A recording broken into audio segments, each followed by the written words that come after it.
Arab army has attacked from this side and is trying to get to Jerusalem.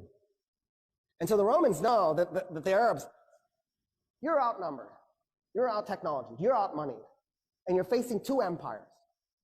Do you attack both at the same time? That makes no sense, but it's exactly what the Arabs did. They attacked the two oldest, most powerful empires at the same time, even though they were outnumbered by one, let alone both. And so the Romans are like, yeah, we'll work with you. So at Firaz, the combined Roman and Persian army, the Persian and Roman army was 150,000 men against 15,000 Muslim Arabs. Khalid is on the east bank of the Euphrates. The Persians and the Romans are on the west bank.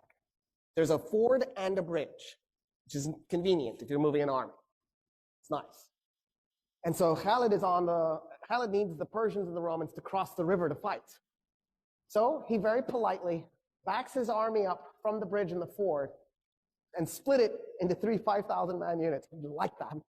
And he put one upriver, one downriver, and then pulled the other one away from the river. And he just waited. So the Persians and Romans start to cross the bridge and they're also crossing the ford at the same time. And he waits and he waits and he waits. When 50,000 Persians and Romans had crossed the Euphrates, he blew a horn. The men that were up and down river attacked them by going along the riverbank and tried to then merge at the bridge and the ford so that they would cut the guys who had crossed off from the guys on the other side. Then what Khalid did was he took the 5,000 men who against 50,000 and he had them charge into him. And he had his men as thin as possible. And then he backs his men up. And then he charges again. And then he backs his men up. And he charges again. And every time his horses go in to those men, it compressed them a little bit. It compressed them a little bit more.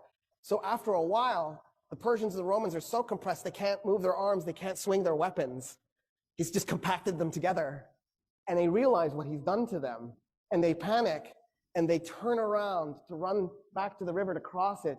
50,000 men turning all at once to stampede. You could hear the bones breaking. And then the Muslim Arabs just went in and started killing them as they're running. By the time the battle was done, 200 Muslim Arabs were dead. 50,000 Persians and Romans were dead.